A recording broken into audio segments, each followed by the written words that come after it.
Isang basurang itinapon sa gitna ng ulan. Ganyan ako ituring sa mansyong ito matapos ang lahat ng sakripisyo. Habang si Beatrice ay humahalakhak sa piling ng lalaking pinangarap ko, ako ay iniwang duguan ang puso sa kalsada. Akala nyo ba ay tapos na ang lahat? Nagkakamali kayo.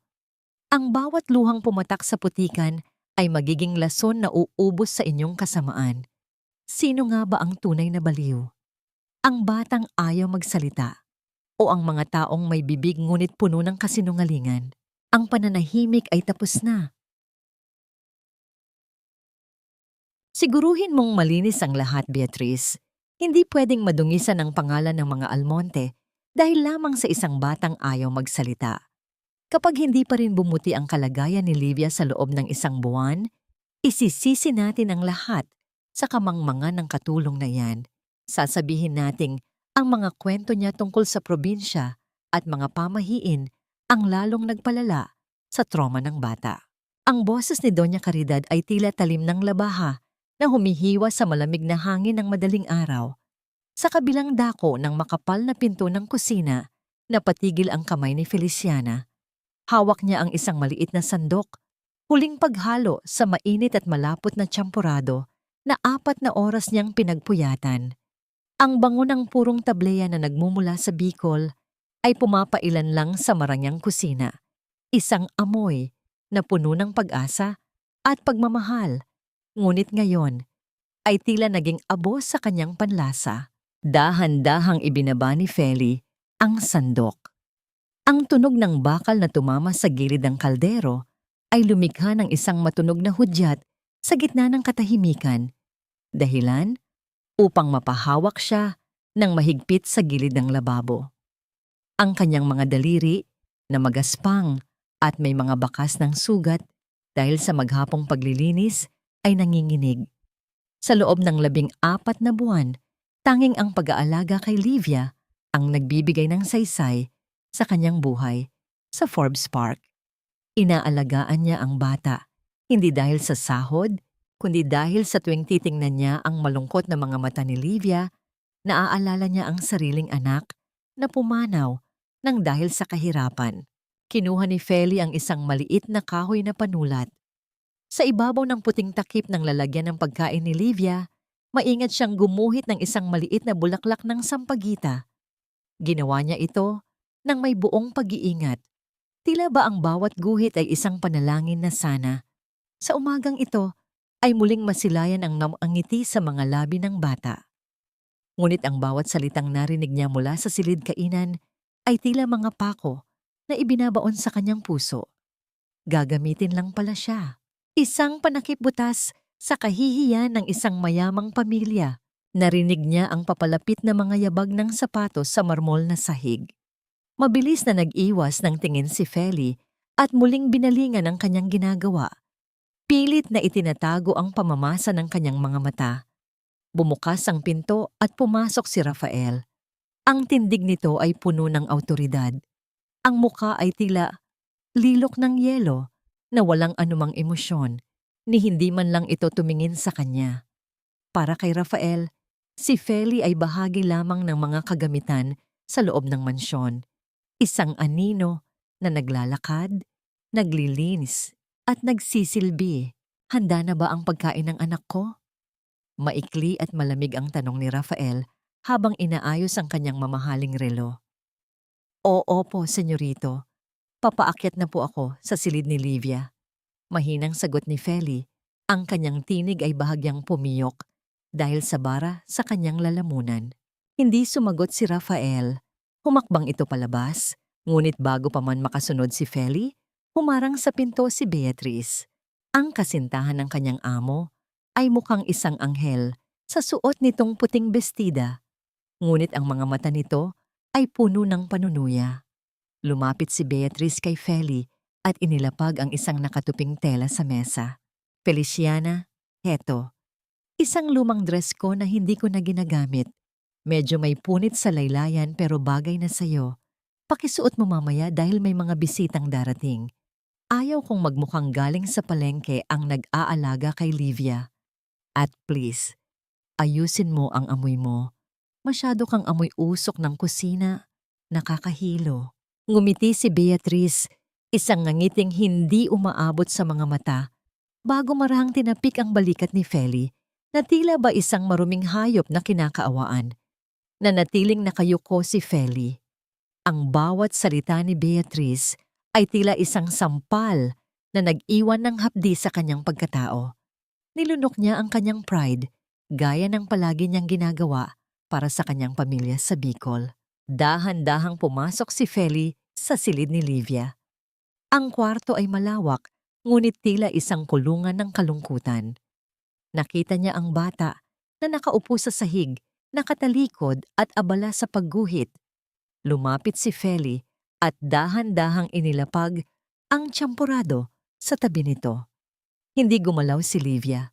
Tanging ang tunog ng lapis na kumikiskis sa papel ang naririnig sa buong silid. Nang dahan-dahang sumilip si Feli sa ginuguhit ng bata, tila tumigil ang pagtibok ng kanyang puso. Sa gitna ng papel, gumuhit si Livia ng isang malaking hagdanan. Sa ibaba nito ay isang babaeng nakahandusay, may pulang kulay na kumakatawan sa dugo. At sa itaas ng hagdan, may isang aninong nakatayo. Isang babaeng may suot na kwintas na perlas. Ang eksaktong kwintas na palaging suot ni Beatrice. Nanginginig ang kamay ni Feli habang tinitingnan ng bata.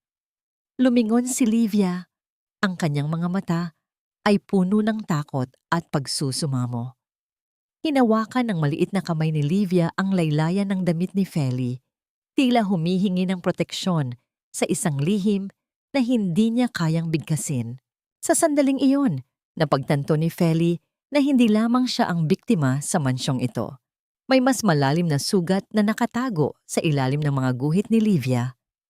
Ngunit paano niya ililigtas ang bata kung siya mismo ay nakatakdang itapon sa sandaling mabunyag ang katotohanan? Bumalik sa kanyang isip ang tanong na nagpabigat sa kanyang dibdib. Hanggang kailan kayang tiisin ng isang pusong nagmamahal ang pasakit ng mga taong ang tanging alam ay manira ng buhay para sa sariling karangalan? Nanginig ang buong pagkatao ni Feliciana habang nakatitig sa papel na hawak ng bata. Ang bawat guhit ng Crayola ay tila isang piping saksi na sumisigaw ng isang katotohanang pilit, ibinabaon sa limot ng mga pader ng mansyong yon. Hindi nakapagsalita si Feli. Ang kanyang hininga ay naging mababaw at tila may nakabara sa kanyang dibdib. Dahan-dahan niyang inabot ang kamay ni Livia, ang maliit na palad na malamig at nanginginig, at hinawakan ito ng may higit na ingat kaysa sa anumang mamahaling florera sa loob ng bahay. Hindi nagtanong si Feli. Alam niyang ang mga salita ay tila mga bato na maaaring makabasag sa marupok na katahimikang bumabalot sa bata. Sa halip, marahan siyang umupo sa sahig, hindi alintana ang dumi o ang bigat ng kanyang kasuotan. Kinuha niya ang isa pang piraso ng papel at isang kulay asul na Crayola. Sa tabi ng madilim na guhit ni Livia, gumuhit si Feli ng isang malawak na dagat at isang maliit na bangka. Noong nasa Bicol pa ako, Livia, tuwing natatakot ako sa bagyo, tinitingnan ko lang ang dagat. Malakas ang alon, maingay ang hangin. Pero alam ko na pagkatapos ng lahat, babalik din ang kalmado. Bulong ni Feli sa isang malambing na tono. Ang boses niya ay tila isang uyayi na naglalayong magpaamo sa nagngangalit na damdamin ng bata. Isang matagal na katahimikan ang namayani sa silid. Ngunit hindi ito ang nakabibinging katahimikan ng takot, kundi isang sandali ng pag-unawa. Dahan-dahang isinandal ni Livia ang kanyang ulo sa balikat ni Feli. Ang amoy ng tiyamporado at ang init ng katawan ni Feli ay tila naging isang muog na nagbibigay ng panandaliang kaligtasan. Sa sandaling iyon, ang distansya sa pagitan ng isang hamak na katulong at ng anak ng isang bilyonaryo ay naglaho. Sila ay dalawang kaluluwang kapwa may iniindang sugat, naghahanap ng hilom sa isa't isa. Ngunit ang kapayapaang iyon ay biglang naputol ng marinig ang matitigas na yabag ng takong na tumatama sa makintab na sahig ng pasilyo. Ang tunog ay papalapit ng papalapit, tila isang hudyat ng paparating na unos. Bumukas ang pinto ng walang katok at pumasok si Beatrice. Ang kanyang muka ay nababalot ng isang artipisyal na pag-aalala. Ngunit ang kanyang mga mata ay mabilis na lumibot sa silid, tila isang agila na naghahanap ng biktima. "Feli, what are you doing on the floor? Ang dumi-dumi dyan! At baka mahawaan mo pa si Livia ng kung ano-anong germs," mariing sabi ni Beatrice habang mabilis na lumalapit.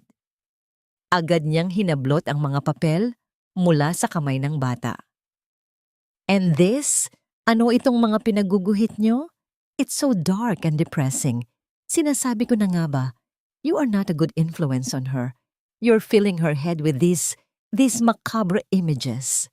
"Senyorita, ang bata po ang gumuhit niyan. Ito po ay paraan niya ng..." Hindi natapos ni Feli ang kanyang paliwanag nang itaas ni Beatrice ang kanyang kamay upang patigilin siya. "Enough. Hindi mo kailangang magpaliwanag. I am her future mother, and I know what's best for her.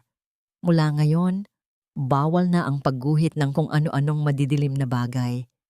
She needs structure, not these nonsensical drawings from a maid's imagination." Mabilis na pinunit ni Beatrice ang papel. Ang tunog ng pagpunit ay tila bawat hibla ng puso ni Feli na unti-unting winawasak. Itinapon niya ang mga piraso sa basurahan bago hinarap si Livia na ngayon ay muling bumalik sa kanyang shell. Ang mga mata ay nakatitig na lamang sa kawalan.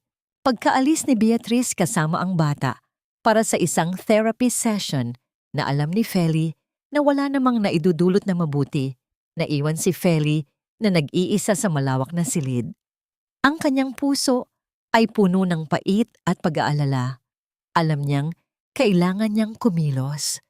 Habang nagliligpit ng mga gamit, napansin niya ang isang bahagyang nakabukas na cabinet sa dulo ng silid, isang bahagi ng mansyon na bihirang pasukin ng sinuman. Dinala siya ng kanyang mga paa sa silid na yon, ang lumang silid ni Isabela, ang yumaong asawa ni Rafael. Ang hangin doon ay amoy alikabok at lumang pabango, isang amoy na tila may dalang mga bulong mula sa nakaraan. Sa ilalim ng isang tumpok ng mga lumang libro, may nakita si Feli na isang itim na sketchbook. Ang mga pahina nito ay bahagyang naninilaw na sa luma. Dahan-dahan niyang binuklat ang unang pahina.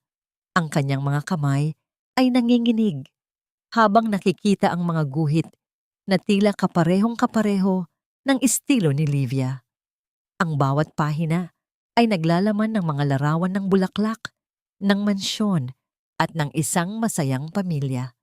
Ngunit habang papunta siya sa mga huling pahina, ang mga guhit ay naging magulo, puno ng mga itim na anino at mga mukhang tila sumisigaw sa takot. Sa pinakahuling pahina, nakita ni Feli ang isang sulat kamay na tila ginawa sa gitna ng pagmamadali at matinding pangamba. Habang binabasa niya ang mga salitang nakasulat sa Tagalog, narinig niya ang pagpihit ng trangka ng pinto sa kanyang likuran. Ang kanyang hininga ay napatid. "Ano ang ginagawa mo sa mga gamit ng asawa ko, Feliciana?" Ang boses ni Rafael ay tila kulog sa gitna ng katahimikan ng silid, puno ng galit at paghihinala. Napalingon si Feli, ang sketchbook ay mahigpit na nakayakap sa kanyang dibdib, habang ang anino ni Rafael ay unti-unting lumalamon sa liwanag na nagmumula sa bintana. "Hindi mo alam kung anong apoy ang nilalaro mo, Feliciana. Ang silid na ito ay hindi para sa mga katutubong gaya mo na ang tanging alam ay manghimasok sa buhay ng may buhay." Ang boses ni Rafael ay tila isang malalim na dagundong ng kulog na nagpayanig sa buong pagkatao ni Feli. Ang bawat salita ay may bigat ng puot at sakit. Isang paalala na sa mansyong ito, ang kanyang katayuan ay mas mababa pa sa mga alaala ng nakaraan. Dahan-dahang binitiwan ni Feli ang sketchbook. Ang kanyang mga kamay ay nanginginig habang inilalagay ito pabalik sa cabinet. Hindi siya makatingin ng diretso kay Rafael. Ang kanyang paningin ay nakatitig lamang sa kanyang sariling mga paa sa mga kalyo na dala ng mahabang panahon ng pagsisilbi. Patawad po, senyorito. Ang pinto po ay bahagyang nakabukas at akala ko po ay may kailangan si Livia dito. Mahinang sagot ni Feli. Isang kasinungalingang pilit niyang pinatitibay upang hindi madamay ang bata. Isang matalim na tingin ang ibinigay ni Rafael bago ito tumalikod at itinuro ang pinto. Lumabas ka na at tandaan mo, kapag pumasok ka ulit dito nang walang pahintulot ko, hindi lang trabaho mo ang mawawala sa'yo. Sisiguraduhin kong wala nang kukuha sa iyong kahit anong ahensya sa buong Maynila. Lumabas si Feli na punong-puno ng takot. Ngunit ang higit na nagpapabigat sa kanyang kalooban ay ang lihim na nabasa niya sa huling pahina ng sketchbook. Ngunit bago pa man niya ito mapag-isipan ng malalim, hinarang siya ni Aling Rosa sa pasilyo at dinala sa opisina ni Doña Caridad. Sa loob ng opisina, ang amoy ng mamahaling tabako at lumang papel ay nanunuot sa ilong. Nakaupo si Doña Caridad sa kanyang malaking silya, tila isang reyna na naghihintay ng parusa sa kanyang alipin. Sa harap nito ay isang piraso ng papel. Pumirma ka rito, Feliciana. Utos ng matandang babae nang hindi tumitingin sa kanya. Ito ay isang waiver. Nakasaad dito na anumang makita o marinig mo sa loob ng mansyong ito ay hindi kailanman lalabas. Bilang kapalit, itataas ko ang sahod mo at magpapadala ako ng karagdagang pera sa pamilya mo sa Bicol para sa operasyon ng kapatid mo. Napatigil si Feli. Ang pangalan ng kanyang kapatid ay tila isang kawit na pilit humahatak sa kanyang konsensya. Alam ng matanda ang kanyang kahinaan. Alam nito na ang kanyang utang na loob ay nakatali sa bawat sentimong ibinibigay nila. Sa ilalim ng matinding presyur at pangangailangan, nanginginig na kinuha ni Feli ang panulat at nilagdaan ang kanyang kalayaan. Kinabukasan, habang inihahanda ni Feli ang merienda ni Livia, nakita niya si Beatrice sa dulo ng kusina. Ang kanyang senyorita ay may hawak na isang maliit na botelya. Nakatalikod ito, ngunit kitang-kita ni Feli ang mabilis na pagpapalit ng mga tableta sa loob ng lalagyan ng bitamina ni Livia. Pagkatapos, humarap si Beatrice na may suot na pinakamatamis na ngiti na nakita ni Feli sa buong buhay niya. Isang ngangiting tila lason na nababalot ng asukal. Feli, painumin mo si Livia ng bitamina niya pagkatapos kumain.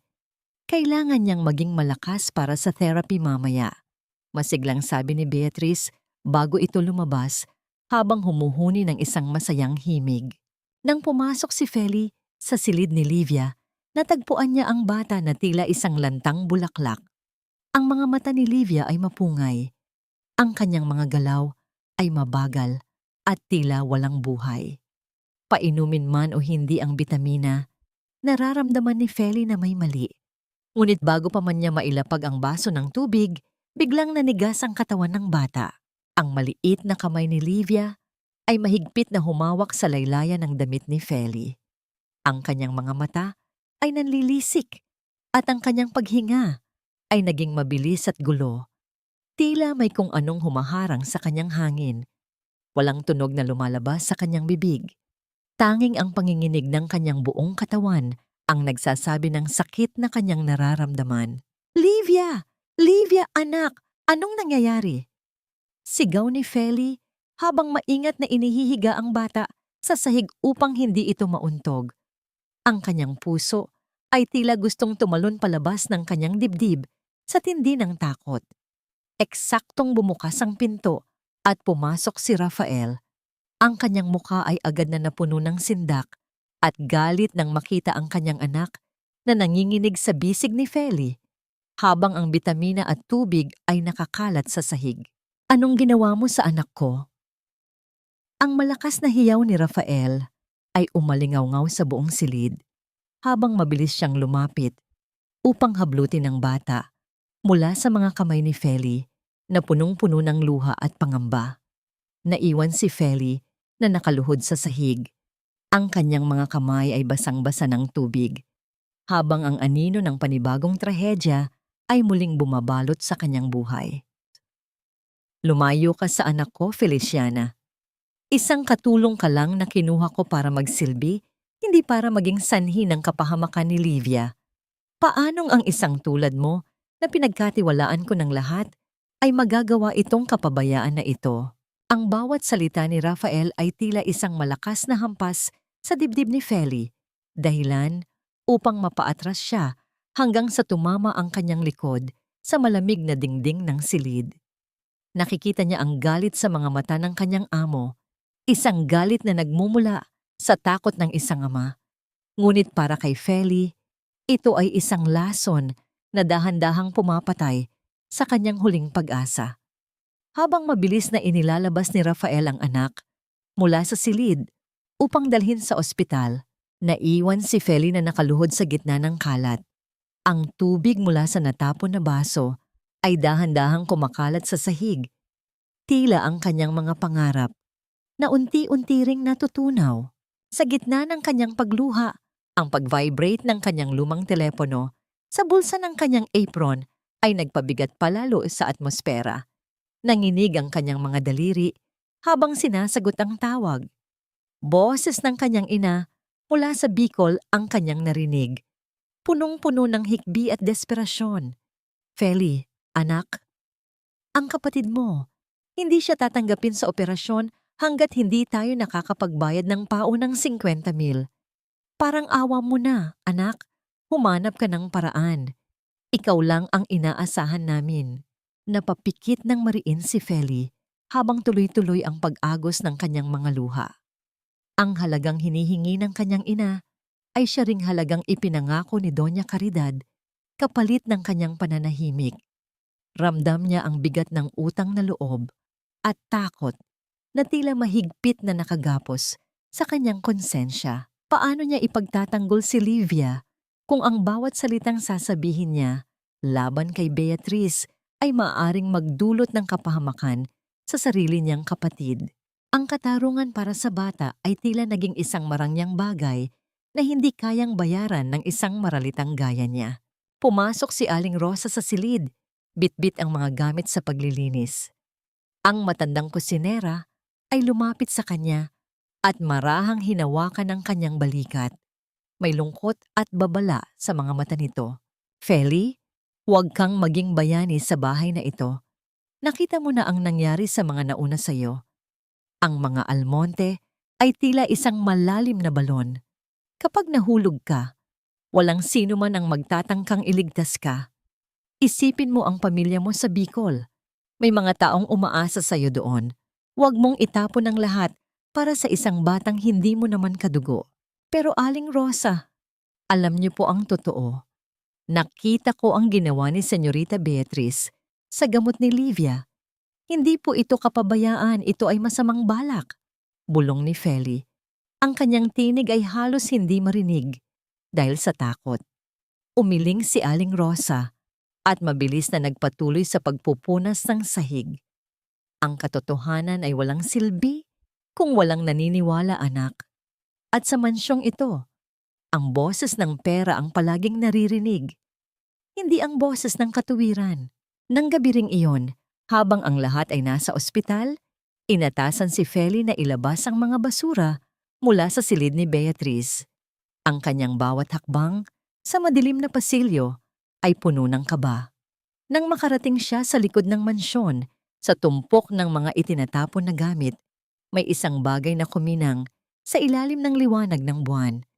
Isang maliit na bote ng gamot. Dahan-dahan itong pinulot ni Feli. Hindi ito ang bitamina na ipinapakita ni Beatriz sa lahat.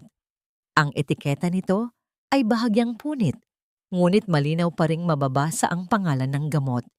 Isang uri ng pampakalma na hindi dapat ibinibigay sa isang bata, lalo na sa isang may trauma sa utak gaya ni Livia. Ang bawat patak ng gamot na ito ay tila isang dahan-dahang pagpatay sa kaisipan ng bata. Isang matalim na kislap ng galit ang sumiklab sa mga mata ni Feli. Ang kanyang takot ay unti-unting napalitan ng isang paninindigan na hindi niya inakalang taglay niya. Hawak ang bote ng gamot, tumingala siya sa bintana ng silid ni Livia na ngayon ay madilim at walang buhay. Sa sandaling iyon, ang mahinang tunog ng pagpihit ng pinto sa likuran niya ay nagpadaloy ng kilabot sa kanyang buong katawan. Lumingon siya at nakita si Beatrice na nakatayo sa ilalim ng ilaw ng poste. Ang mukha nito ay nababalot ng isang nakapanindig balahibong katahimikan. Anong hawak mo, Feli? Akala ko ba ay matalino ka? Hindi mo ba naisip na ang boteng iyan ang magiging tiket mo patungo sa kulungan o patungo sa hukay? Ang lamig ng boses ni Beatrice ay tila isang anunsyo ng digmaan. Nanatiling nakatayo si Feli. Ang bote ng gamot ay mahigpit niyang ikinukubli sa kanyang palad, habang ang anino ni Beatrice ay uent-unting lumalapit. Tila isang halimaw na handang lamunin ang kanyang huling natitirang lakas. Ang bawat hakbang ni Beatrice papalapit ay tila isang dahan-dahang pagpiga sa hininga ni Feliciana. Ang liwanag ng buwan na tumatama sa mukha ng kanyang amo ay nagbibigay dito ng isang maputla at nakakatakot na anyo, malayo sa imahe ng isang mabait na tagapagligtas na ipinapakita nito sa harap ni Rafael. Nanatiling nakatayo si Feli, ang kanyang mga paa ay tila bakaon sa basang lupa, habang ang bote ng gamot ay ramdam na ramdam niya ang tigas sa loob ng kanyang palad. Feli? Feli! Ang dumi ng iyong isipan. Akala mo ba ay may nahanap kang ginto sa basurahan? Ang boses ni Beatrice ay malambing ngunit may dalang lason. Iyang boteng hawak mo, sa akin iyan. Isang uri ng pampakalma dahil sa stress na idinudulot mo sa pamilyang ito. Pero kung ipakikita mo yan kay Rafael, sa tingin mo ba ay maniniwala siya sa isang katulong na ilang beses nang nahuli sa mga kahina-hinalang kilos? O iisipin niyang ikaw ang nagnakaw niyan para lasunin ang anak niya? Na nakita ko po kayo, senyorita.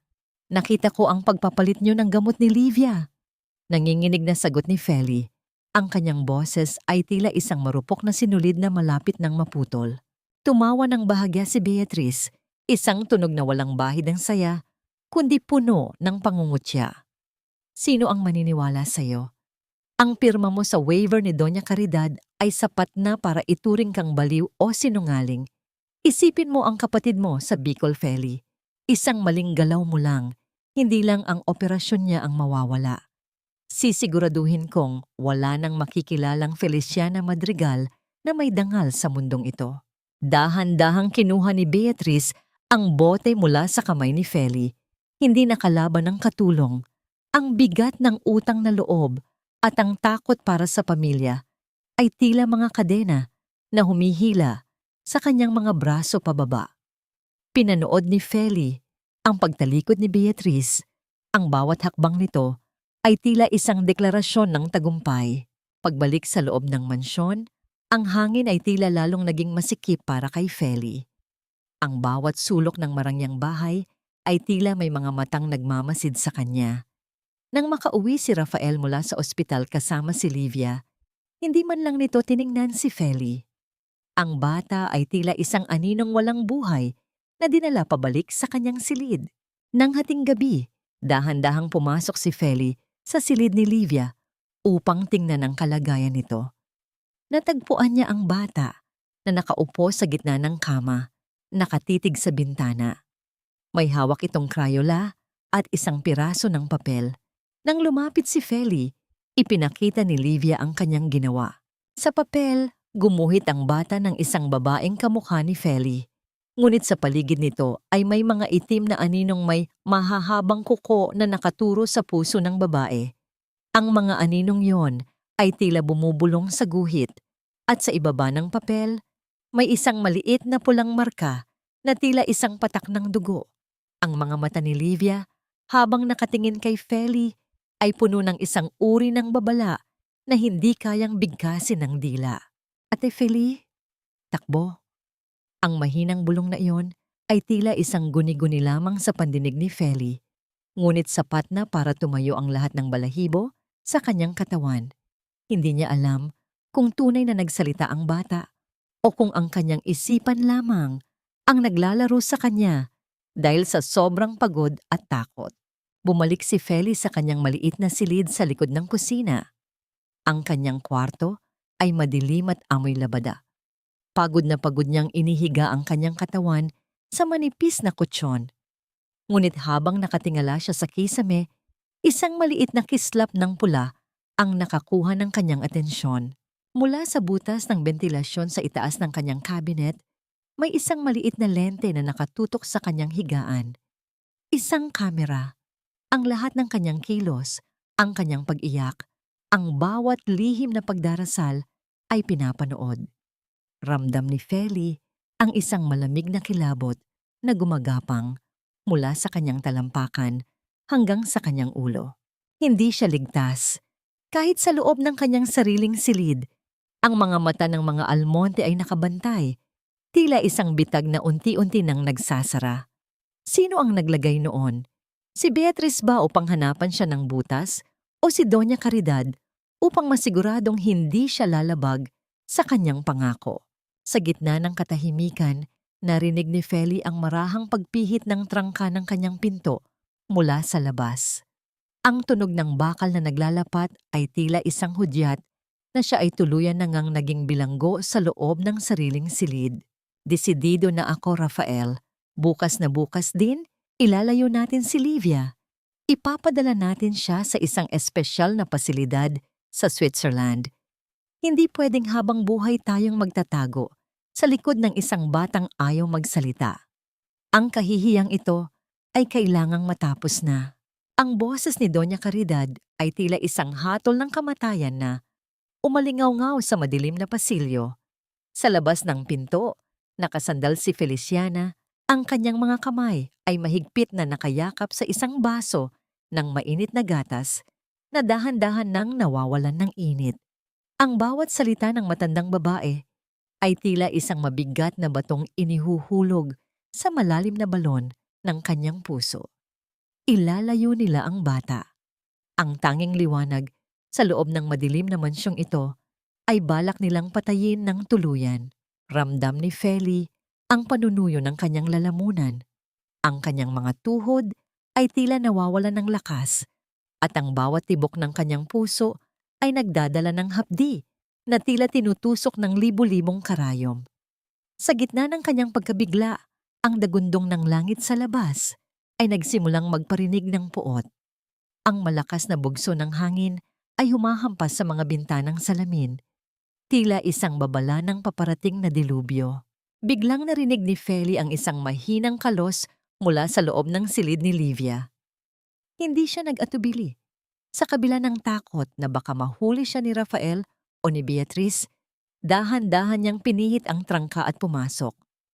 Ang silid ay nababalot ng kadiliman, tanging ang matatalim na kidlat na gumuguhit sa kalangitan ang nagbibigay ng panandaliang liwanag.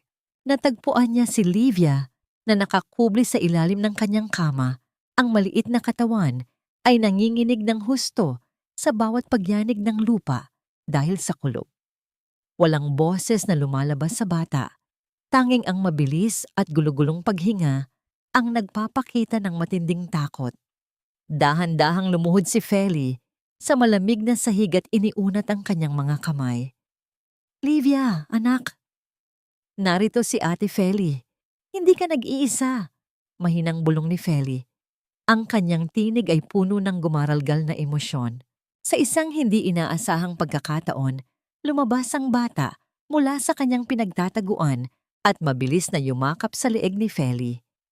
Ang mga maliliit na kamay ni Livia ay tila mga baging na humahawak sa huling pag-asa ng kanyang buhay. Naramdaman ni Feli ang pagbasa ng kanyang balikat dahil sa mga luhang tahimik na dumadaloy mula sa mga mata ng bata. Sa gitna ng nagngangalit na bagyo sa labas, ang init ng yakap ni Livia, ang tanging bagay na tila totoo sa mundong puno ng kasinungalingan. Hinalikan ni Feli ang tuktok ng ulo ng bata at nagsimulang humuni ng isang lumang awitin mula sa Bicol, isang oyayi na itinuro sa kanya ng kanyang ina. Ang malambing na himig ay dahan-dahang humahalo sa tunog ng ulan na pumapatak sa bubong. tila isang mahiwagang kumot na nagbibigay ng proteksyon sa dalawang kaluluwang kapwa sugatan. Hindi nila napansin na sa may pintuan nakatayo si Rafael. Nakatitig siya sa eksenang nasa harap niya. Ang kanyang matitigas na balikat ay bahagyang bumagsak nang makita ang kanyang anak na sa unang pagkakataon ay tila nakahanap ng kapayapaan sa piling ng isang hamak na katulong. Ang kanyang mga mata, na dati ay puno lamang ng lohika at lamig, ay nagpakita ng isang panandaliang pagkalito. Nakita niya ang pagmamahal ni Feli, isang pagmamahal na hindi kayang bilhin ng kanyang yaman, isang pagmamahal na hindi kailanman na ipakita ni Beatrice o kahit ng kanyang sariling ina. Isang matagal na sandali silang nagkatinginan ni Feli sa ilalim ng malamig na liwanag ng ulan. Walang salitang namagitan, ngunit ang hangin ay tila napuno ng isang kuryenteng hindi maipaliwanag. Naramdaman ni Feli ang mabilis na pagtibok ng kanyang puso, hindi dahil sa takot, kundi dahil sa isang uri ng pag-unawa na nakita niya sa mga mata ni Rafael. Ngunit ang katahimikang yon ay muling bumasag nang pumasok si Doña Caridad sa silid. Kasunod si Beatrice na may suot ng ngiti ng tagumpay. Ihanda mo na ang mga gamit ng bata Feliciana. Mariing utos ng matandang babae habang nakatitig ng diretso sa kanya. Bukas, bago sumikat ang araw, aalis na si Livia patungong Switzerland. At ikaw, tapos na ang serbisyo mo rito. Maari ka nang bumalik sa probinsya mo. Naramdaman ni Feli ang paghigpit ng yakap ni Livia sa kanya. Tila nararamdaman din ng bata ang napipintong paghihiwalay. Tumingin si Feli kay Rafael. Umaasa na magsasalita ito. Umaasa na ipagtatanggol nito ang sariling dugo at laman. Ngunit si Rafael ay umiwas ng tingin. Ang kanyang mukha ay muling naging isang pader na yari sa bato. Ang huling narinig ni Feli bago ang susunod na dagundong ng langit ay ang kanyang sariling pusong tila unti-unting nadudurog sa bawat piraso. Habang ang anino ng pag-iisa ay muling lumalamon sa kaisa-isang tahanang nahanap niya sa gitna ng unos. Bakit mo nagawa ito sa akin, Feliciana? Wala akong ginawa sa iyo kundi ang tulungan ka at ang pamilya mo. Pero bakit mo ako tinulak? Gusto mo ba akong mamatay? Ang matinis na tinig ni Beatrice ay umalingaw-ngaw sa buong mansyon. Tila isang kampanang nagbabadya ng isang malaking sakuna. Sa paanan ng malawak na hagdanang marmol, nakahandusay si Beatrice habang ang kanyang puting bestida ay bahagyang nagusot. Ang bawat butil ng perlas mula sa kanyang naputol na kwintas ay dahan-dahang gumulong sa makintab na sahig. Lumilikha ng isang serye ng maliliit na tunog na tila mga butil ng katotohanang isa-isang dinudurog. Nakatayo si Feli sa itaas ng hagdan. Ang kanyang mga kamay ay nakataas pa rin sa ere, hindi dahil sa itinulak niya ang babae, kundi dahil sinubukan niyang abutan ito nang kusa itong bumitaw sa hawakan. Ang kanyang puso ay tila isang ibon na pilit kumakawala sa kanyang dibdib. At ang bawat hininga niya ay puno ng gulat at hindi maipaliwanag na takot. Alam niya ang nakita niya, ang sadyang pagbagsak ni Beatrice, ngunit ang mukha ng babae sa ibaba ay punong-puno ng pekeng sakit at luha na tila kayang manlinlang kahit ng pinakamatigas na puso. Mabilis na nagdatingan ng mga tao. Si Aling Rosa ay napatakip ng bibig habang ang mga iba pang katulong ay nagbubulungan sa gilid. Ang kanilang mga mata ay puno ng panghuhusga at sindak. Sa gitna ng kaguluhan, lumabas si Doña Caridad mula sa kanyang silid. Ang kanyang tindig ay tila isang hukom na handang magbaba ng hatol. Hindi man lang siya tumingin kay Beatrice, sa halip ay ibinaling niya ang kanyang matatalim na mata kay Feli. Isang hampas lupa ka nga talaga, Feliciana. Akala mo ba ay magagawa mong umangat sa buhay sa pamamagitan ng paggawa ng krimen sa loob ng pamamahay na ito? Ang boses ng matanda ay mababa, ngunit puno ng lason. Ipinasok ka rito dahil sa awa, dahil sa utang na loob mo sa amin. Pero ang isinusukli mo ay ang kadustaan ng iyong pinagmulan. Ang isang gaya mo na galing sa putikan ay kailanman hindi matututo ng tunay na kagandahang asal. Hindi ko po siya tinulak, Doña Caridad. Maniwala po kayo. Sinubukan ko lang po siyang saluhin. Ang boses ni Feli ay nanginginig. Ang kanyang mga luha ay nagsimula nang pumatak sa kanyang pisngi. Tila mga ulan na hindi kayang patayin ng apoy ng kasinungalingang unti-unti na siyang nilalamon. "Shut up! I don't want to hear another word from your filthy mouth!" Ang sigaw ni Beatrice mula sa ibaba, habang inaalalayan siyang tumayo ng dalawang katulong. "You're jealous of me, aren't you? Dahil alam mong ako ang magiging asawa ni Rafael at ikaw? Mananatili kang tagalinis ng sahig habang buhay. You wanted to get rid of me."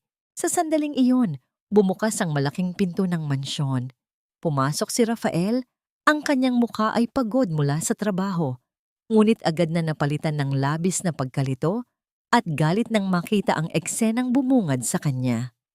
Ang kanyang paningin ay nagpalipat-lipat kay Beatrice na umiiyak, sa kanyang ina na mukhang nandidiri, at kay Feli na nakatayo sa itaas, tila isang kriminal na nahuli sa akto.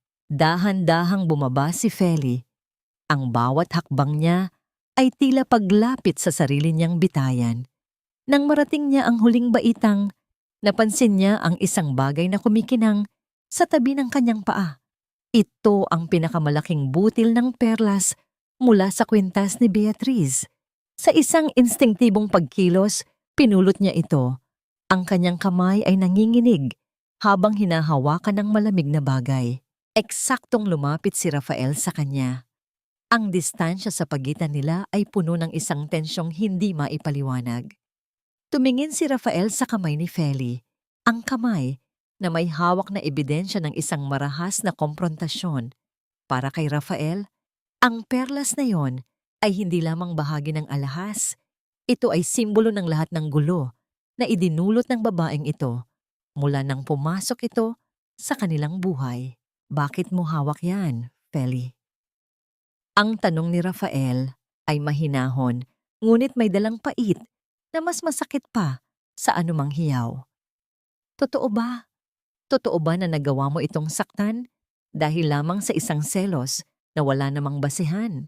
Napatitig si Feli sa mga mata ni Rafael. Gusto niyang sumigaw. Gusto niyang sabihin ang lahat ng nakita niya. Ang tungkol sa gamot, ang tungkol sa mga guhit ni Livia, at ang tungkol sa dilim na bumabalot sa puso ni Beatrice. Pero ang kanyang lalamunan ay tila tinakpan ng makapal na buhangin. Ang bawat salita ay nananatiling nakabaon sa kanyang dibdib. Bakit sa tuwing susubukan niyang gumawa ng mabuti, ang tadhana ay palaging may paraan upang gawin siyang masama sa paningin ng lalaking sinisimulan na niyang mahalin ng lihim? "Lumabas ka na, Feliciana. Ayoko nang makita ang mukha mo rito. Ang bawat sentimong ibinayad ko sa iyo ay tila naging lason na unti-unting sumisira sa katahimikan ng pamilyang ito. Hindi ko kailangan ng isang mamamatay tao sa tabi ng anak ko." Ang boses ni Rafael ay hindi mataas, ngunit ang lamig nito ay mas matindi pa sa yelong dumadaloy sa kanyang mga ugat. Sa harap ni Feli, ang lalaking dahan-dahan na sanang nagbubukas ng puso sa kanya ay muling naging isang pader na hindi matibag. Kinuha ni Rafael ang perlas mula sa nanginginig na palad ni Feli at binitawan ito sa sahig. Ang pagbagsak ng butil ng perlas sa marmol ay lumikha ng isang maliit na tunog ng pagtapos. Isang hudyat na ang lahat ng kanyang pagtitiis ay nauwi sa wala. Hindi makapagsalita si Feli. Ang kanyang lalamunan ay tila punong-puno ng tuyong abo. Gusto niyang sumigaw, gusto niyang sabihin na ang lahat ay isang masamang panaginip. Ngunit ang tingin ni Rafael ay puno ng pandidiri. Sa gilid, nakita ni Feli si Beatrice na nakasandal sa balikat ni Doña Caridad. May suot ng ngiting tagumpay na tanging siya lamang ang nakakakita. "Ano pang hinihintay mo? Ang mga gamit mo ay nasa labas na.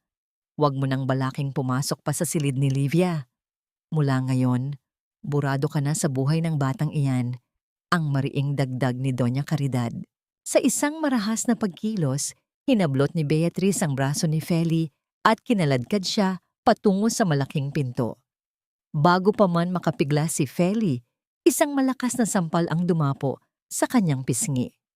Ang hapdi ng palad ni Beatrice ay nag-iwan ng init na tila nanggagaling sa impyerno, habang ang paningin ni Feli ay nagdilim ng bahagya. Iyan ay para sa pangangahas mong pantayan ako, bulong ni Beatrice. Ang kanyang hininga ay amoy mamahaling alak at puot. Itinulak si Feli palabas ng mansyon. Ang mabigat na pinto ay sumara ng may kasamang tunog ng bakal na naglalapat, tila isang huling hatol na naghihiwalay sa kanya sa kaisa-isang mundong minahal niya. Sa labas, ang ulan ay tila nakikisama sa kanyang pagdadalamhati. Ang bawat patak ng tubig ay humahampas sa kanyang balat, tila mga latigo ng tadhana na nagpapaalala sa kanyang kahinaan. Nakaluhod si Feli sa putikan.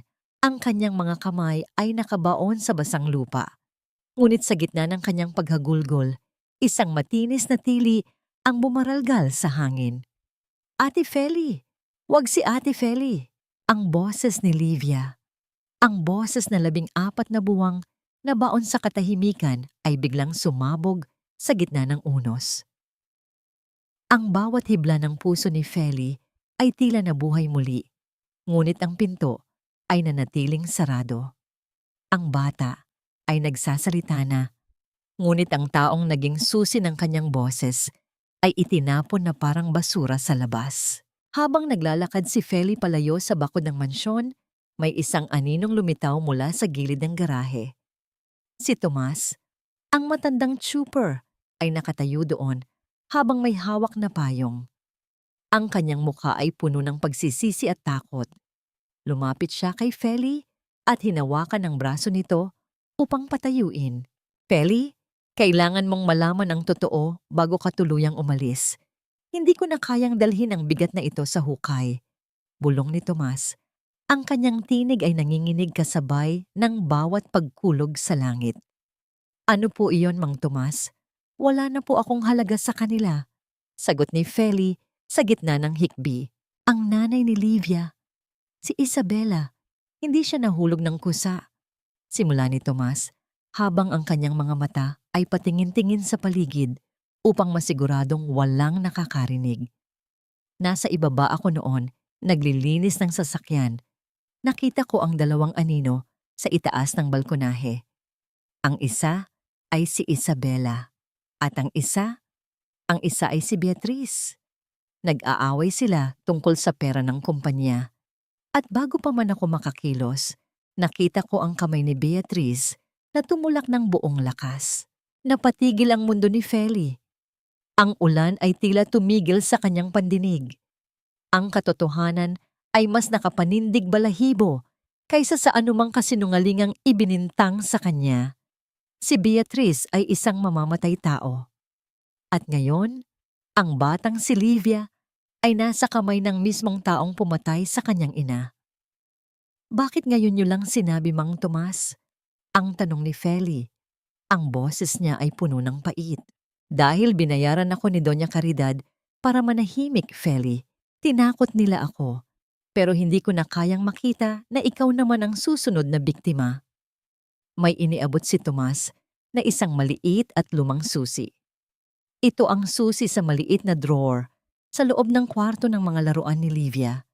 Doon itinago ni Isabela ang ebidensya ng pagnanakaw ni Beatrice bago siya mamatay. Hawak ang susing iyon. Tumayo si Feli ng tuwid sa gitna ng ulan. Ang kanyang mga luha ay nahalo sa tubig ulan, ngunit ang kanyang mga mata ay naglalagablab na sa isang panibagong apoy. Hindi na siya ang hamak na katulong na dadaanin lamang sa api. Paano siya makakabalik sa loob ng kuta ng mga lobo upang iligtas ang kaisa-isang tupa kung ang buong mundo ay nakatingin sa kanya bilang isang kriminal? Ang bawat patak ng ulan na humahampas sa balat ni Feliciana ay tila mga karayom na tumatagos hanggang sa kanyang buto. Nakatayo siya sa gitna ng madilim na kalsada, ang kanyang mga suot ay basang-basa at dumidikit sa kanyang nanginginig na katawan. Sa kanyang likuran, Ang mansyon ng mga Almonte ay tila isang dambuhalang halimaw na nagkukubli ng napakaraming kasamaan sa ilalim ng mga nagniningning nitong ilaw. Ang bawat bintana ay tila mga matang nakatingin sa kanya nang may pangungutya, habang ang lamig ng gabi ay dahan-dahang bumabalot sa kanyang pagkatao. Hawak ni Feli ang maliit na susi na ibinigay ni Mang Tomas. Ang bakal nito ay malamig at may bahid ng kalawang, ngunit para sa kanya, ito ang tanging sandata na hawak niya laban sa malalaking pader ng kasinungalingan. Sa kanyang isipan, paulit-ulit na umaalingaw-ngaw ang boses ni Mang Tomas, ang pag-amin sa isang krimeng matagal na panahong ibinaon sa takot at suhol. Si Beatrice ay isang mamamatay tao. Ang katotohanan ito ay tila isang apoy na nagsimulang magliyab sa gitna ng basang-basang puso ni Feli. Feli, anak, huwag kang padalos-dalos. Ang nanginginig na bulong ni Mang Tomas habang hawak ang kanyang payong na tila hindi sapat upang protektahan sila mula sa galit ng langit. Ang mga taong kinalalaban mo ay may kapangyarihang burahin ka sa mundo. Umalis ka na habang may pagkakataon ka pa. Pumunta ka na sa Bicol, umiling si Feli.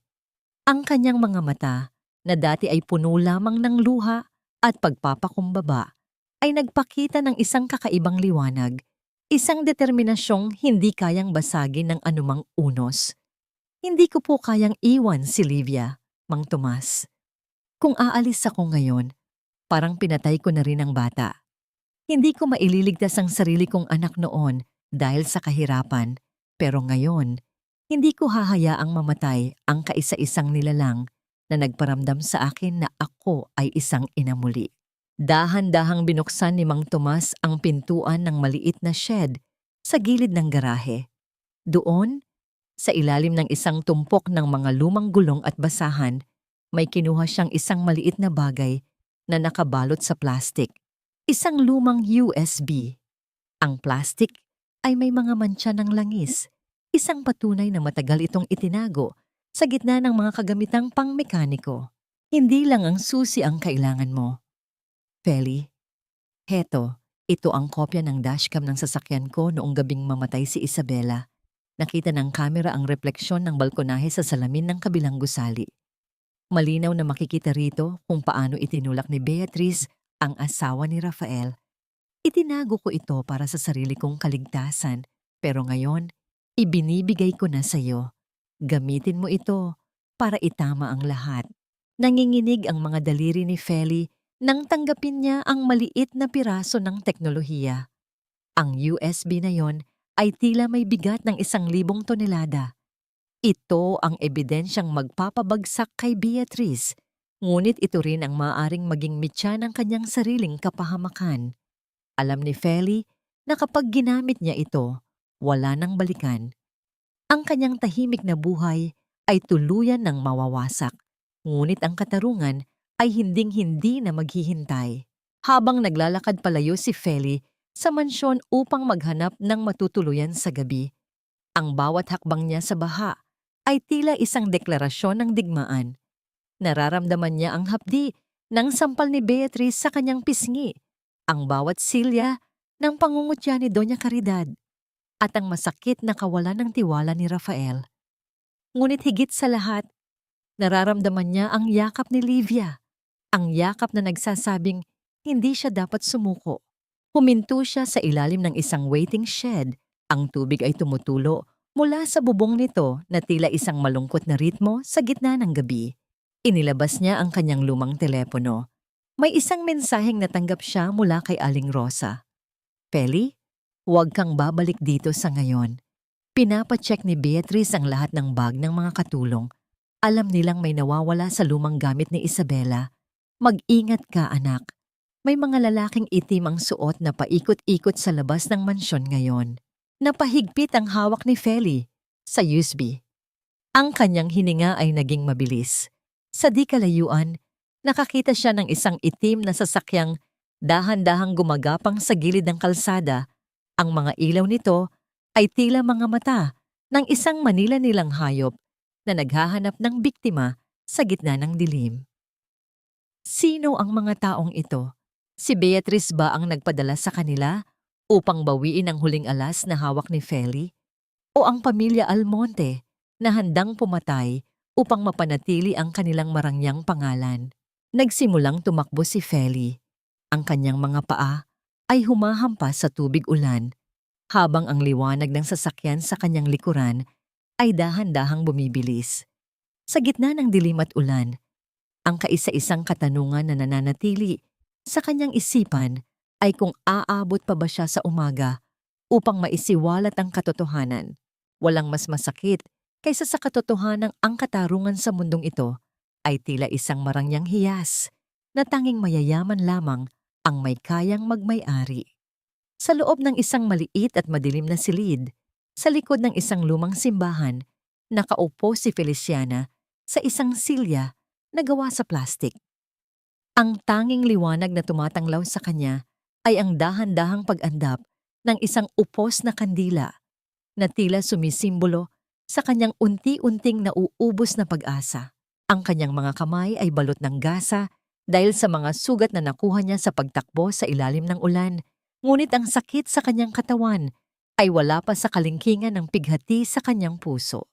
Dahan-dahang bumukas ang pinto, hindi lumikha ng anumang ingay dahil sa maingat na pagpihit ng trangka. Pumasok si Aling Rosa, balot ng isang itim na shawl at may dalang maliit na balot ng pagkain. Ang mukha ng matandang kusinera ay puno ng pag-aalala.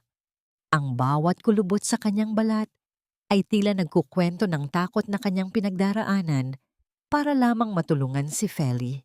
Heto, kumain ka muna anak. Kanina ka pa walang laman ng tiyan. Mahinang bulong ni Aling Rosa habang inilalapag ang tinapay at mainit na kape sa mesa. Magulo sa mansyon, Feli. Si Senyorito Rafael ay tila isang leon na hindi mapakali. Hindi kumakain si Livia. Mula nang umalis ka, bumalik siya sa gitna ng kanyang silid, nakatitig lang sa pader at ayaw humawak ng Crayola. Kapag lumalapit si Beatrice, nagwawala ang bata. Tila nakakakita ng isang halimaw. Napatitig si Feli sa mainit na usok na nagmumula sa kape. Ang bawat salita ni Aling Rosa ay tila isang patalim na humihiwa sa kanyang dibdib. Kailangan niya ako, Aling Rosa. Nararamdaman ko ang takot niya hanggang dito. At si Beatrice? Abala siya sa paghahanda para sa engranding engagement party bukas ng gabi. Patuloy ni Aling Rosa, ang boses ay puno ng puot. Tila walang nangyari. Ang mga bulaklak ay dumarating na. Ang pinakamahal na alak ay nakahanda na. Ang akala nila ay tuluyan ka na nilang napaalis at naitapon ang lahat ng ebidensya. Isang matalim na ngiti ang dahan-dahang gumuhit sa mga labi ni Feli. Isang nangiting hindi kakikitaan ng saya, kundi ng isang matibay na paninindigan. Kinuha niya ang isang piraso ng papel at isang lumang panulat. Ang kanyang kamay ay nanginginig sa simula, ngunit habang isinusulat niya ang bawat salita, ang kanyang diwa ay unti-unting tumitibay. Hindi siya susulat ng pagmamakaawa. Isusulat niya ang katotohanang kailangang marinig ng isang ama. Samantala, sa loob ng mansyon sa Forbes Park, ang katahimikan ay tila isang mabigat na kumot na bumabalot kay Rafael.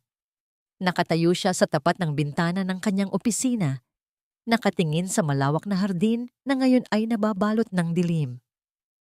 Hawak niya ang isang baso ng whiskey, ngunit ang bawat lagok ay tila lalong nagpapatindi sa panunuyo ng kanyang lalamunan. Naaalala niya ang yakap ni Livia kay Feli noong gabing iyon. Naaalala niya ang init ng damdamin sa mga mata ng katulong. Isang bagay na hindi niya naramdaman mula kay Beatrice sa loob ng maraming taon. Pumasok si Beatrice sa opisina. Suot ang kanyang pinakamahal na gown para sa fitting. Rafael, darling, why so gloomy? Bukas ay magiging opisyal na ang lahat. We should be celebrating. Nakahanda na ang lahat, pati ang press ay darating. Hindi lumingon si Rafael. Hindi kumakain ang anak ko, Beatrice. Sa tingin mo ba ay panahon ito para sa isang selebrasyon? Livia is just being a child, Rafael. Mag-a-adjust din siya. Masasanay din siya na wala ang katulong na yan. Sagot ni Beatrice habang tinitingnan ang sarili sa salamin. Ang kanyang mga kamay ay dahan-dahang humahaplos sa kanyang leeg na tila may hinahanap na kwintas. Kinabukasan, habang ang araw ay dahan-dahang sumisikat sa kabila ng mga gusali sa Makati, isang payak na babae ang nakatayo sa harap ng malaking gate ng Forbes Park. Ang kanyang suot ay luma at may mantsa ng putik. Ang kanyang mukha ay maputla dahil sa puyat. Ngunit ang kanyang tindig ay tila isang reynang handang bawiin ang kanyang kaharian. Ang mga gwardiya ay mabilis na lumapit. Ang kanilang mga mukha ay puno ng pagtataka at pagbabanta.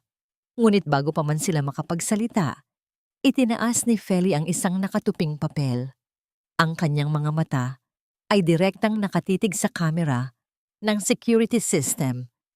Tila hinahamon ang sinumang nanonood sa kabilang bahagi ng monitor. Ibigay niyo ito kay Senyorito Rafael. Sabihin niyo, ito ang huling guhit na iniwan ng kanyang asawa bago ito mamatay. Ang boses ni Feli ay matatag, umaalingaw-ngaw sa tahimik na kalsada. Ang bawat segundo ng paghihintay ay tila isang taon sa pakiramdam ni Feli. Ang hangin ay humahampas sa kanyang mukha. Tila isang paalala ng kanyang kahinaan, ngunit hindi siya kumilos. Nanatili siyang nakatayo sa tapat ng bakal na gate. Ang kanyang kamay ay nakataas. Bit-bit ang isang lihim na maaaring magpabago sa kapalaran ng lahat ng tao sa loob ng mansyong yon. Mula sa intercom, narinig ang isang boses na puno ng pagkabigla at kaba. Ang gate ay dahan-dahang bumukas. Ang tunog ng mabigat na bakal na naglalapat ay tila isang hudyat na angkutan ng mga almonte ay handa ng pasukin ng kaisa-isang tao na kanilang minaliit.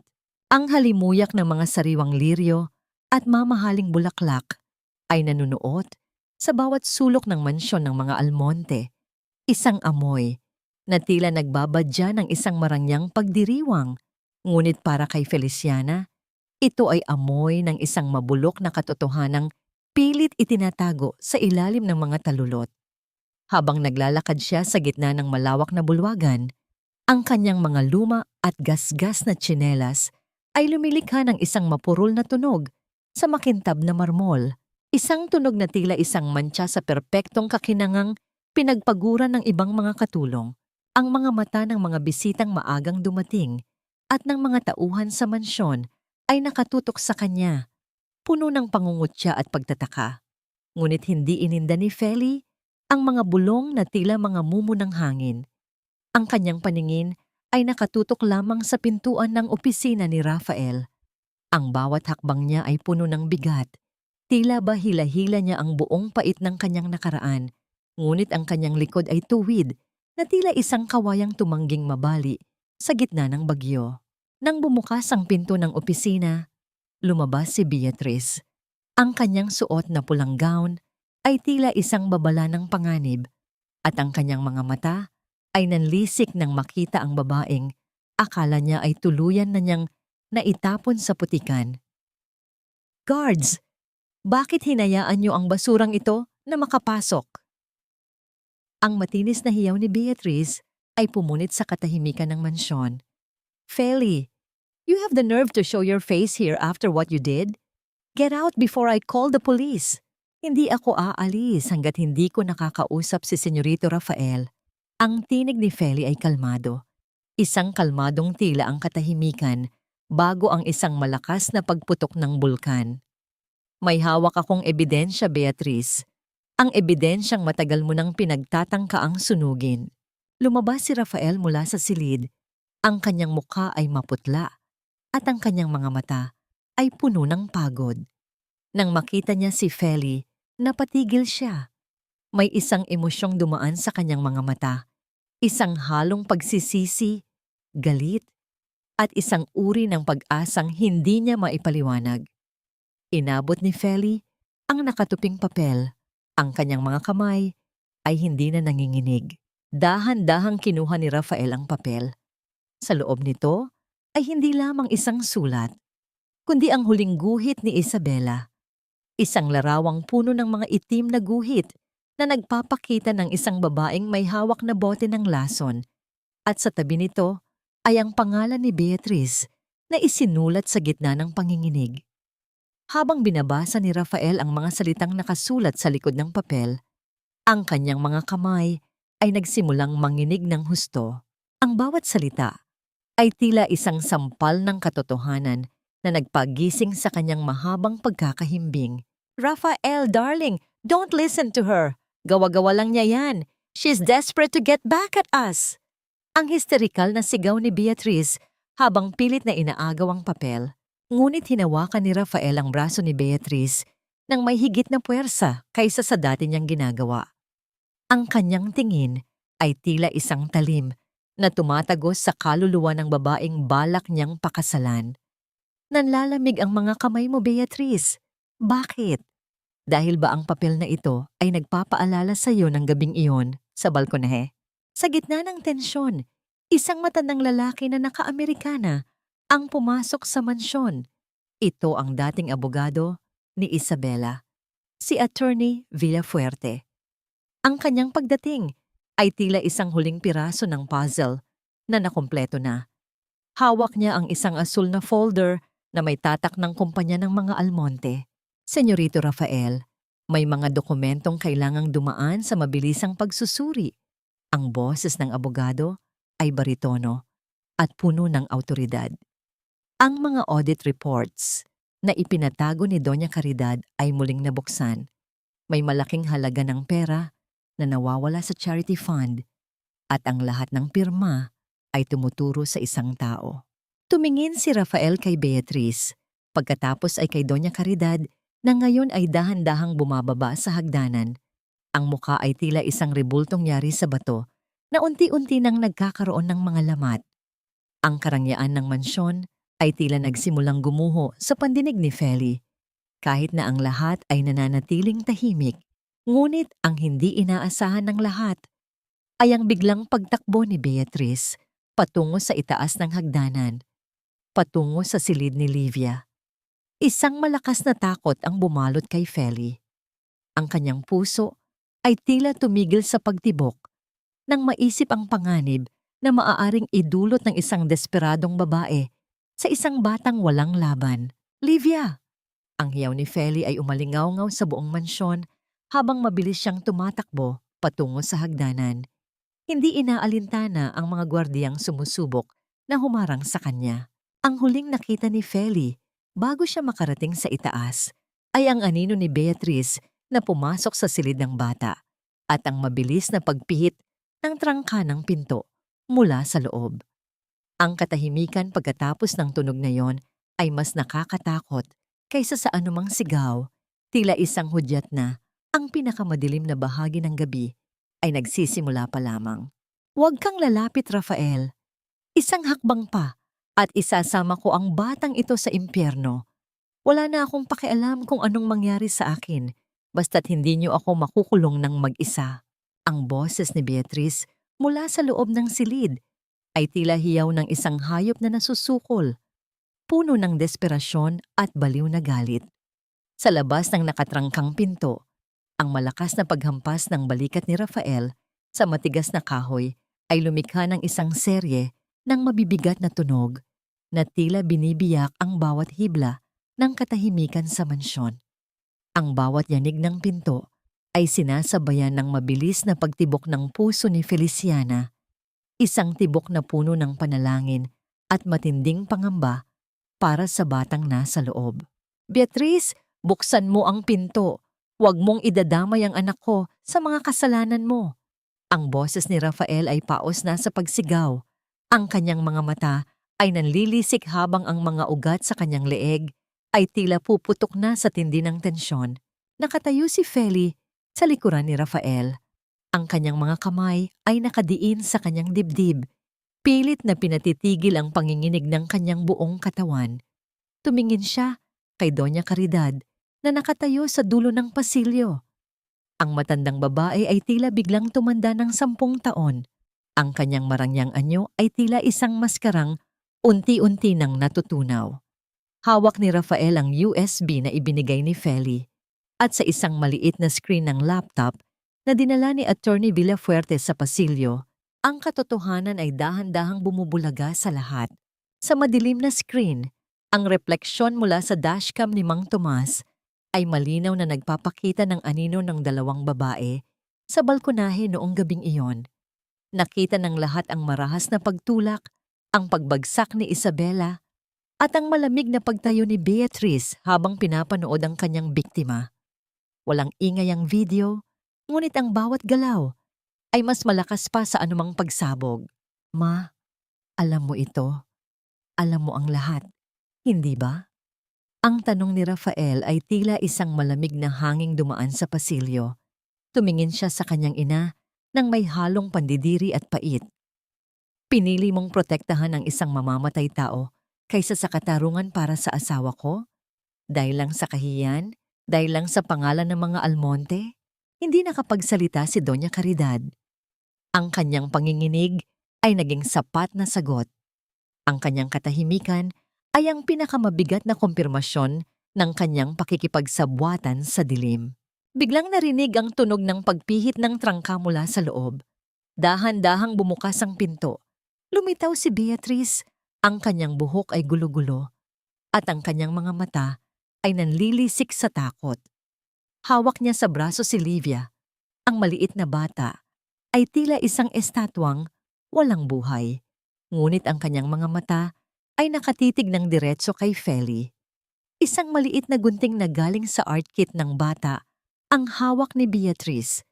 Nakatutok sa manipis na leeg ni Livia. Lahat kayo umurong! Rafael, ihanda mo ang sasakyan. Doña Caridad, alam ko ang lahat ng dumi mo. Kaya wag mong susubukang ipahuli ako. Ang bulyaw ni Beatrice habang dahan-dahang humahakbang palabas. Bit-bit ang bata. Naramdaman ni Feli ang isang kakaibang lakas na dumadaloy sa kanyang mga ugat. Hindi siya tumingin sa gunting. Hindi siya tumingin sa galit ni Beatrice. Tumingin siya sa mga mata ni Livia. Sa gitna ng kaguluhan, may isang lihim na komunikasyon na namagitan sa kanila. Isang pangakong binuo sa loob ng maraming buwan ng pananahimik at pagguhit. Livia, anak, tumingin ka kay Ate Feli. Mahinang simula ni Feli. Ang kanyang boses ay tila isang malambing na bulong sa gitna ng bagyo, puno ng pag-ibig na hindi kayang pantayan ng anumang ginto. Naalala mo ba ang iginuhit natin? Ang ibon na may malakas na pakpak? Hindi ka pababayaan ni ate. Hindi tayo papayag na ang dilim ang manalo. Sa isang iglap, tila nagkaroon ng buhay ang mga mata ng bata. Sa gitna ng panginginig ni Beatrice, mabilis na kinagat ni Livia ang braso ng babae. Ang biglang pagbitaw ni Beatrice sa gulat ay nagbigay ng pagkakataon. Hindi nagatubili si Feli. Tumakbo siya ng buong bilis at naging isang kalasag sa pagitan ni Beatrice at ng bata. Ang matulis na dulo ng gunting ay tumama sa braso ni Feli habang itinutulak niya si Livia patungo kay Rafael. Ang init ng dugong dahan-dahang dumadaloy mula sa kanyang sugat ay hindi niya inalintana. Ang tanging mahalaga ay ang marinig, ang mabilis na pagtakbo ng bata patungo sa ligtas na bisig ng kanyang ama. Nagdatingan ang mga pulis na kanina pa palang tinawagan ni Attorney Villafuerte. Ang bawat hakbang ng kanilang mga sapatos sa marmol ay tila isang hudyat ng pagtatapos. Mabilis nilang pinalibutan si Beatrice na ngayon ay nakaluhod na sa sahig, humihikbi at sumisigaw ng mga salitang wala ng saysay. Nang dinala na si Beatrice palabas, ang katahimikan ay muling bumalik sa mansyon. Ngunit ito ay isang katahimikang malinis at payapa. Napaupo si Feli sa sahig. Ang kanyang sugat sa braso ay dahan-dahang kumikirot. Ngunit ang kanyang mukha ay nababalot ng isang matamis na ngiti. Lumapit si Rafael sa kanya. Bit-bit si Livia, ang bata, na 14 na buwang hindi narinig ang tinig, ay dahan-dahang humawak sa mukha ni Feli.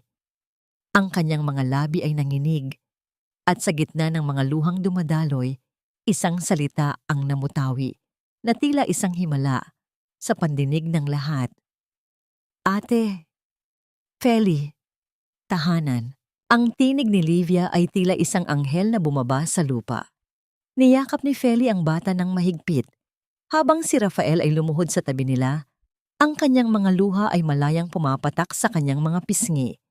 Ang katarungan ay nakamit na, ngunit ang tunay na tagumpay ay ang muling pagkabuhay ng isang boses na matagal nang pinatahimik ng takot.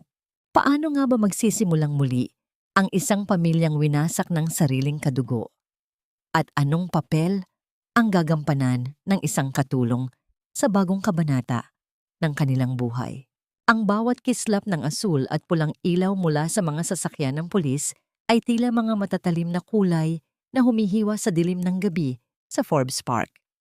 Ang katahimikan ng eksklusibong subdivision ay binalot ng isang mabigat na atmosfera ng kahihiyan at katarungang matagal nang ipinagkait. Nakatayo si Feliciana sa beranda. Ang kanyang sugat sa braso ay balot na ng malinis na tela habang pinapanood niya ang pagkaladkad ng mga awtoridad kay Beatrice. Ang babaeng dating reyna ng mansyong iyon ay nagpupumiglas. Ang kanyang mga hiyaw ay tila mga alulong ng isang sugatang hayop na tumatangging tanggapin ang kanyang pagkatalo. Hindi pa tayo tapos, Rafael. Hindi ka magiging masaya sa piling ng isang katulong. Ang huling sigaw ni Beatrice bago tuluyang isara ang pinto ng sasakyan. Ang tunog ng bakal na naglalapat ay naging hudyat ng pagtatapos ng kanyang paghahari ng panlilinlang. Ang bawat sentimo na kanyang ninakaw at ang buhay na kanyang kinuha ay sa wakas ay may katapat na naparusa. Ang karma ay hindi laging mabilis, ngunit gaya ng ulan, ito ay darating at darating upang hugasan ang bawat dumi ng nakaraan. Sa loob ng mansyon, ang marangyang chandelier ay tila nawalan ng ningning. Nakatayo si Doña Caridad sa gitna ng malawak na hagdanan. Ang kanyang mga kamay ay nanginginig habang nakahawak sa malamig na hawakang gawa sa nara. Wala na ang kanyang pagiging dominante. Ang bawat audit report at ang dashcam video ay tila mga anay na unti-unting umuubos sa pundasyon ng kanyang pangalan. Lumapit si Rafael sa kanyang ina. Ang kanyang mga hakbang ay mabigat at puno ng pait. Ma, bukas ay magpupulong ang board of directors. Alam mo na ang mangyayari. Ang pagtatakip mo sa krimen ni Beatrice ay hindi lang sumira sa kumpanya. Sumira rin ito sa pamilya natin. Mawawala sa iyo ang lahat ng kontrol na pinakaingatan mo. Ang boses ni Rafael ay malamig. Walang bakas ng galit. Tila ba naubos na ang lahat ng emosyon niya para sa sariling ina. Hindi sumagot ang matanda. Ang kanyang tingin ay nakapako sa kawalan. Tila nakikita ang pagguho ng kanyang buong imperyo dahil sa isang bagay na pilit niyang itinago. Ang kahihiyan. Ang hiya na kanyang kinatakutan ang siya ring naging lubid na bumigti sa kanyang dangal. Isang malalim na buntong hininga ang namutawi sa kanya bago siya dahan-dahang tumalikod at pumasok sa kanyang silid. Ang kanyang anino ay unti-unting lumiliit sa gitna ng malawak na pasilyo. Lumapit si Rafael kay Feli, na ngayon ay nakaupo sa tabi ni Livia. Ang bata ay mahimbing nang natutulog. Ang kanyang maliit na kamay ay mahigpit pa ring nakakapit sa laylayan ng apron ni Feli. Tumingin si Rafael sa sugatang braso ng babaeng paulit-ulit niyang minaliit. Naramdaman niya ang isang matinding hiya na mas masahol pa sa nararamdaman ng kanyang ina. Ang taong itinuring niyang walang alam at mababa ay ang siya palang naging kaisa-isang kalasag ng kanyang anak laban sa tunay na kaaway. Feli! Simula ni Rafael, ang kanyang boses ay pumiyok sa gitna ng matinding pagsisisi. Dahan-dahan siyang lumuhod sa tapat ni Feli, isang pagkilos na hindi kailanman inakala ng sino man na gagawin ng isang bilyonaryong tulad niya. Patawad. Patawad sa lahat ng mga salitang ibinato ko sa iyo. Patawad sa kawalan ko ng tiwala. Kung hindi dahil sa iyo, baka tuluyan ko nang nawala si Livia. Tumingin si Feli sa mga mata ni Rafael. Nakita niya ang isang taong wasak, isang taong kailangan din ng hilom. Inalis ni Feli ang kanyang kamay mula sa pagkakahawak sa bata at marahang ipinatong ito sa balikat ni Rafael. Ang haplos niya ay hindi puno ng puot, kundi ng isang mapait na pangunawa. Senyorito, ang katarungan ay hindi lamang tungkol sa pagpapakulong sa masama. Ito rin ay tungkol sa pagtanggap sa ating sariling mga pagkakamali. Hindi ko ginawa ito para sa inyo. Ginawa ko ito para kay Livia at para kay Isabela. Ngunit ngayon, kailangan nyo ring gamutin ang sarili nyo para sa anak nyo. Mahinang sagot ni Feli, ang bawat salita ay tila isang gamot na dahan-dahang humahaplos sa mga sugat ng damdamin. Sa kabila ng pagtatapos ng gulo, naramdaman ni Feli ang isang kakaibang lungkot. Ang misyon niya ay tapos na. Nahanap na ni Livia ang kanyang boses at ang mga nagkasala ay nasa likod na ng rehas. Ngunit sa gitna ng katahimikan ng gabi, napagtanto ni Feli na ang mansyong ito ay hindi pa rin ang kanyang tahanan. Ang bawat sulok nito ay may dalang alaala ng sakit at pangungutya. Tumayo si Feli at dahan-dahang kinuha ang kanyang maliit na bag na naglalaman ng kanyang iilang kagamitan. Tumingin siya sa natutulog na bata nang may huling sulyap ng pagmamahal. Alam niyang kailangan niyang lumayo, hindi dahil sa galit, kundi dahil kailangan niyang hanapin ang sarili niyang kapayapaan sa labas ng mga pader na ito. Saan ka pupunta, Feli? Ang tanong ni Rafael. Ang kanyang tinig ay puno ng kaba nang makitang handa na siyang umalis. Babalik muna ako sa Bicol, senyorito. Kailangan ako ng pamilya ko at kailangan ko ring huminga. Ang bawat pader dito ay nagpapaalala sa akin ng mga gabing hindi ako makatulog sa takot. Diretsong sagot ni Feli habang dahan-dahang humahakbang patungo sa pintuan. Napatigil si Rafael. Gusto niyang pigilan si Feli. Gusto niyang sabihing manatili ito dahil kailangan nila siya. Ngunit napagtanto niya na wala siyang karapatang humiling ng higit pa matapos ang lahat ng idinulot niyang pasakit. Pinanood ni Rafael ang paglakad ni Feli palayo. Ang anino nito ay dahan-dahang naglalaho sa ilalim ng mga ilaw ng hardin. Ngunit bago pa man makalabas si Feli sa malaking gate, narinig niya ang isang mabilis na pagtakbo mula sa kanyang likuran.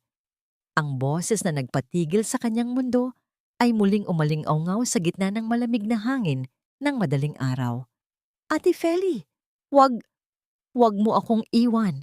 Ang tunog ng maliliit na paa ni Livia na humahampas sa graba ng hardin ay tila isang mabilis na tibok ng pusong nagmamadali sa gitna ng katahimikan ng madaling araw. Napatigil si Feliciana sa tapat ng malaking gate. Ang kanyang mga kamay ay mahigpit na nakakapit sa hawakan ng kanyang luma at kupas na bag. Sa bawat paghinga niya, nararamdaman niya ang lamig ng hamog na humahalik sa kanyang balat. Ngunit ang boses ni Livia ang tila apoy na nagpabaling sa kanyang buong pagkatao. Lumingon si Feli at nakita ang bata na tumatakbo patungo sa kanya. Ang suot na pantulog ay bahagyang nasasabitan ng mga dahon at ang buhok ay gulo-gulo. Sa likuran ni Livia, mabilis na sumusunod si Rafael. Ang kanyang mukha ay puno ng takot na baka muling mawala ang kaisa-isang liwanag sa kanilang buhay. Nang maabot ni Livia si Feli, ang bata ay mabilis na yumakap sa kanyang mga binti. Ang mga maliit na daliri ay tila ayaw nang bumitaw sa gasgas na tela ng kanyang palda. Ate Feli, huwag. Please. Ang gumaralgal na pagsusumamo ng bata. Ang bawat salita ay tila isang butil ng kristal na nababasag sa pandinig ni Feli. Ang mga mata ni Livia ay punong-puno ng luha. Tila isang lawa ng pighati na matagal na panahong hindi natuyo. Dahan-dahang lumuhod si Feli upang mapantayan ang bata. Hinawakan niya ang mga pisngi ni Livia. Ang kanyang mga daliri ay marahang pinapahid ang basang landas ng mga luha sa mukha nito. Anak, kailangan lang magpahinga ni Ate Feli. Babalik ako sa Bicol para makasama ang nanay ko at ang kapatid ko. Pero hindi ibig sabihin yon ay kakalimutan kita. Lumapit si Rafael at tumayo sa tabi nila. Wala na ang dating mapagmataas na bilyonaryo. Ang kanyang anyo ay tila isang lalaking naglalakad sa gitna ng guho ng kanyang sariling mga pagkakamali. Inabot niya ang isang sobre kay Feli, ngunit hindi ito gaya ng mga dating sobre ng sahod na puno ng lamig at distansya. Feli, hindi ito kabayaran para sa lahat ng ginawa mo. Ito ay para sa operasyon ng kapatid mo. Ang boses ni Rafael ay malumanay at puno ng katapatan. Huwag mo itong ituring na utang na loob. Ituring mo itong munting pasasalamat mula sa isang ama na muling nakarinig sa tinig ng kanyang anak dahil sa iyo. At kung handa ka na, kung kaya mo nang patawarin ang mansyong ito, ang pinto namin ay palaging bukas para sa iyo. Hindi bilang isang katulong, kundi bilang bahagi ng pamilyang ito. Naramdaman ni Feli ang isang mainit na bugso ng emosyon sa kanyang dibdib. Sa loob ng maraming taon, ang turing niya sa kanyang sarili ay isang anino lamang sa buhay ng mga mayayaman. Ngunit sa harap ni Rafael at Livia, sa ilalim ng dahan-dahang sumisikat na liwayway, naramdaman niyang siya ay muling nabuhay. Ang kanyang pagkatao ay hindi na nasusukat sa kalyo ng kanyang mga kamay, kundi sa laki ng pagmamahal na kanyang naibahagi. Salamat, Senyorito Rafael, pero kailangan ko munang hanapin ang sarili kong katahimikan. Mahinang sagot ni Feli habang tinatanggap ang sobre. Tumingin siya kay Livia at binigyan ito ng isang matamis na ngiti. Livia, ipangako mo sa akin na magpapatuloy ka sa pagguhit, pero sa susunod, ang iguguhit mo na ay ang mga bulaklak, ang araw, at ang iyong manggamyong ngiti. Dahil ang boses mo ang pinakamagandang musika na narinig ko sa buhay ko. Isang huling mahigpit na yakap ang ibinigay ni Feli sa bata bago siya dahan-dahang tumayo. Pinanood ni Rafael ang bawat galaw ni Feli habang ito ay dahan-dahang lumalabas sa malaking gate. Ang anino ni Feli ay tila naging bahagi na ng liwanag ng umaga, isang paalala na ang bawat pag-alis ay may dalang pangako ng isang bagong simula. Lumipas ang mga buwan. Ang mansyon sa Forbes Park ay hindi na tila isang malamig na kuta. Ang mga bintana ay palaging bukas. Hinahayaang pumasok ang sariwang hangin at sikat ng araw. Si Doña Caridad ay tuluyan ng nanirahan sa isang maliit na rest house sa Tagaytay, malayo sa kapangyarihang dati niyang kinahuhumalingan. Habang si Rafael ay natutong maging isang tunay na ama, naglalaro, nakikinig, at higit sa lahat, nagmamahal ng walang pasubali. Isang hapon, habang si Livia ay abala sa pagpipinta sa hardin, isang puting sasakyan ang dahan-dahang huminto sa harap ng gate. Bumaba ang isang babaeng suot, ang isang simpleng bestidang asul. Ang kanyang balat ay bahagyang nangitim dahil sa araw ng Bicol, ngunit ang kanyang mga mata ay nagniningning sa saya. Nabitawan ni Livia ang kanyang brush. Ang bawat patak ng pintura sa damo ay tila naging mga bulaklak ng pag-asa. Tumakbo ang bata ng buong bilis. Ang kanyang tinig ay masigla at malinaw. Tila isang awit na kay tagal na nawala at ngayon ay muling nagbabalik. Ate Feli, bumalik ka! Mula sa balkonahe, nakita ni Rafael ang pagdating ni Feli. Isang malalim at payapang buntong hininga ang namutawi sa kanya. Alam niya na ang sugat ng nakaraan ay maaaring hindi na tuluyang maglaho. Ngunit sa pagdating ng babaeng naging tulay ng kanilang paghilom, alam niyang ang tunay na kabanata ng kanilang buhay ay ngayon pa lamang magsisimula. Ngunit sa gitna ng saya ng kanilang muling pagkikita, isang tawag ang natanggap ni Rafael mula sa kumpanya. Isang balita tungkol sa paglaya ni Beatrice dahil sa isang teknikalidad sa korte ang nagpadaloy ng isang malamig na kilabot sa kanyang buong katawan. Ang bawat salitang binitawan ni Rafael sa telepono ay tila mga tipak ng yelo na dahan-dahang bumabaon sa dibdib ni Feliciana. Ang kanina'y punong-puno ng sikat ng araw na hardin ay tila biglang nabalot ng isang malamig na anino. Nakatayo si Feli sa tabi ng easel ni Livia. Ang kanyang kamay ay nakahawak pa rin sa balikat ng bata habang pinapanood niya ang pagbabago sa mukha ni Rafael. Ang kanyang panga ay nagngangalit at ang kanyang mga mata ay nagpapakita ng isang uri ng puot na akala ni Feli ay tapos na. Hindi ito maaari, Attorney Villafuerte. Gumawa kayo ng paraan. Hindi pwedeng makalabas ang babaeng iyon sa kalsada na tila walang nangyari. Ang mariing utos ni Rafael, ang boses niya, ay gumaralgal sa tindi ng emosyon bago niya ibinaba ang telepono. Lumapit si Rafael kay Feli. Ang kanyang bawat hakbang ay puno ng bigat. Hinawakan niya ang mga kamay ni Feli. Ang init ng kanyang palad ay tila isang sumasamo na huwag itong muling aalis. Feli, nahanap ng mga abogado ni Beatrice ang isang butas sa paraan ng pagkuha ng dashcam video. Sinasabi nilang hindi ito pwedeng gamitin sa korte dahil sa issue ng privacy. May posibilidad na pansamantala siyang makalaya habang dinidinig ang kaso. Naramdaman ni Feli ang mabilis na pagtibok ng kanyang puso. Ngunit sa pagkakataong ito, hindi siya binalot ng takot. Tumingin siya kay Livia na abala sa pagpipinta ng isang makulay na bahaghari. Senyorito, ang katarungan ay hindi lamang nakasalalay sa isang video. Ang bata, si Livia ang buhay na saksi. Ang boses niya, ang pinakamalakas na ebidensya na hindi nila kailanman mabubura. Eksaktong hapon na iyon, isang itim na sasakyan ang dahan-dahang huminto sa labas ng gate. Hindi ito ang mga pulis, kundi si Beatrice, kasama ang kanyang mga abogado. Bumaba ang babae na may suot na itim na salamin. Ang kanyang tindig ay puno pa rin ng kayabangan na tila ba siya ang nagmamay-ari ng buong mundo. Pumasok siya sa loob ng mansyon ng walang pasintabi. Ang bawat tunog ng kanyang matutulis na sapatos sa marmol ay tila isang insulto sa kapayapaang pinaghirapan ni Feli. Akala niyo ba ay ganoon lang kadaling talunin ng isang santilyan? Ang tawa ni Beatrice ay umalingaw-ngaw sa bulwagan, isang tunog na puno ng lason at panunuya. Rafael darling, I'm back. At kukunin ko ang lahat ng sa akin, pati na ang dangal na sinubukan ninyong sirain. Ngunit bago pa man makapagsalita si Rafael, isang matanda at mahinang boses ang narinig mula sa itaas ng hagdanan. Si Doña Caridad ay dahan-dahang bumaba.